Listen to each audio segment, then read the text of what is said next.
मराठी, ते धडक ते धडक. मोबाईल घ्यायचाय पण पैसे कमी पडतेत, मग आता टेन्शन अजिबात घेऊ नका. आधार आणि पॅन कार्ड घेऊन डायरेक्ट आपल्या दीपक भैयांची यशोदीप मोबाईल शॉपी गाठा.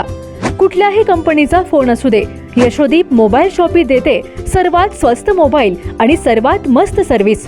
म्हणूनच आपल्याकडे असते अशी फुल गर्दी.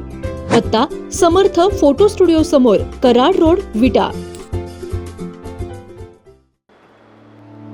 9वी 10वी 11वी 12वी science, NEET, JEE, CET, NATA अशा सर्वच स्पर्धा परीक्षांसाठी नंबर 1 चा पर्याय म्हणजे Shri Rajlakshmi royal academy of science Vita. कारण इथे मिळतो number 1 result, number 1 teaching quality, number 1 infrastructure, सर्व गुणवंत विद्यार्थ्यांना लाखो रुपयांची स्कॉलरशिप.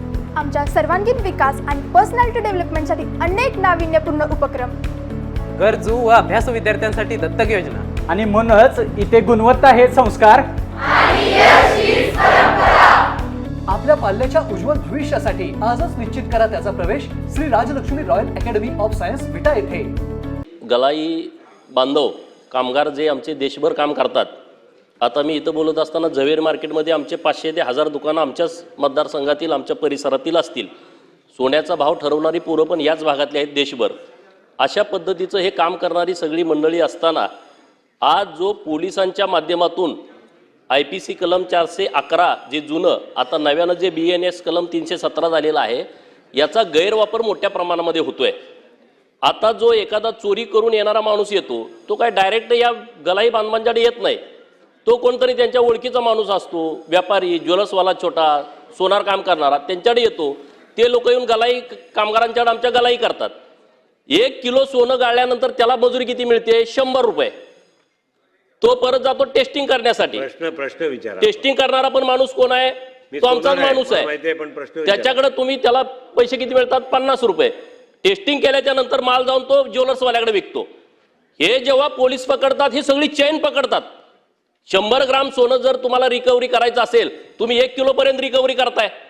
ह्याला जबाबदार कोण? तुम्ही SOP तयार केली आहे. माननीय मुख्यमंत्री महोदयांचं मी अभिनंदन करतो. आता तुमच्या समिती गठीत व्हायला लागली आहे. काही लोकांना तुमचं नोटीस जात आहे. मी एक उदाहरण देतो आता माननीय मंत्री महोदयांना, की तुम्ही मला एक उदाहरण तुम्ही समोर आणलं तर कारवाई करा. मी एक उदाहरण तुमच्या समोर आणतो. प्रश्न विचारा, उदाहरण नको. नाही ना, हे उदाहरण आहे ना, त्याच्यावरतीच कारवाई होईल. कारण पुणे पोलिसांनी आमच्या ढालगाव तालुका कवठे मंकाळ मधले जे व्यापारी आहेत, ज्वेलर्सवाले, ज्योतिर्लिंग ज्वेलर्स, पोपट दबडे यांच्या दुकानात हे पोलीस आले. पोलीस आल्याच्या नंतर तुमची SOP काय आहे? पहिल्यांदा तुम्ही सगळं बघा, तिथं CCTV फुटेज चेक करा. तुम्ही प्रश्न विचारा ना गोपी. हेच प्रश्न आहे ना, हे विचारल्यानंतर प्रश्न विचारा ना.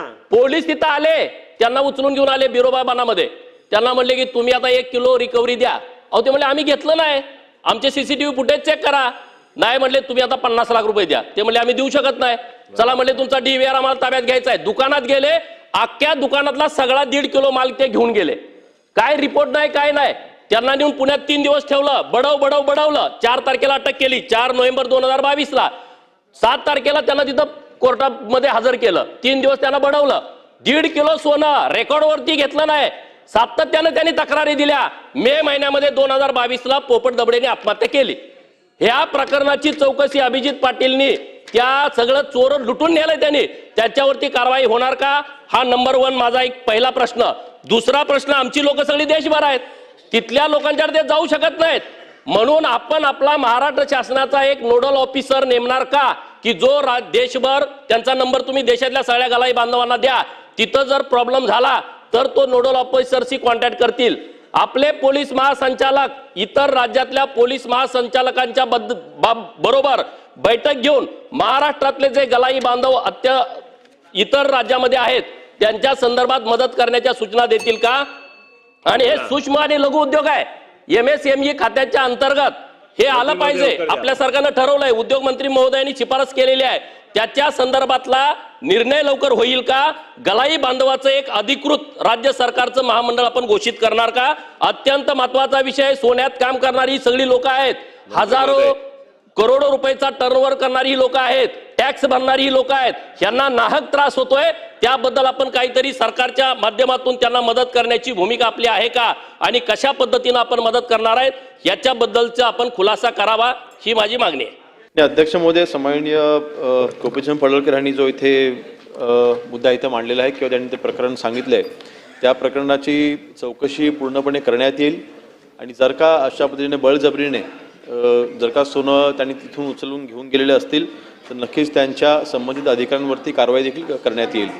दुसरा विषय, आपल्या ही मागणी करायची योग्य आहे की कक्ष स्थापन झालं पाहिजे, आणि कारण आपले हे बांधव जे आहे ते देशभरामध्ये पसरले आहेत, त्यांना तिकडे कुठे अडचणींना सामोरं जावं लागत असेल तर इथल्या गृहविभागाशी, त्या राज्यामधल्या गृहविभागाशी संपर्क हा सोप्या रीती झाला पाहिजे. तर नक्कीच या बाबतीतला रिव्ह्यू घेऊन अशा तक्रारी किती या आपल्याकडे येत आहेत याची पूर्ण माहिती घेऊन कक्ष स्थापन करण्यात येईल. गावरान परंपरेच्या स्वादाला घरगुती मायेचा स्पर्श आणि घाण्यावरील शुद्ध तेलाची हमी, विविध मसाले, तुमच्या जेवणाला देतात परिपूर्णता. याशिवाय आपल्या जेवणासोबत तोंडी लावण्यासाठी सर्व प्रकारच्या चविष्ट आणि चटकदार चटणी आणि एकदम शुद्ध प्रतीचे घाण्यावरील ताजे तेल देखील आम्ही काढून देणार. तर आमच्याकडे विविध प्रकारच्या शेवया देखील खवय्यांचा आनंद द्विगुणितच करणार. महात्मा गांधी विद्या मंदिर समोर विट्याचा राजा कॉर्नर येथे आजच या आणि अनुभवा ओम श्री गुरुमाऊलीची झणझणीत दर्जेदार चव. ओम श्री गुरुमाऊली स्पेशल चटणी, ड्रायफ्रुट्स अँड मसाले, चव जी कायम लक्षात राहील. संपर्क आपल्या स्क्रीनवर. जिओ मराठी, ते धडक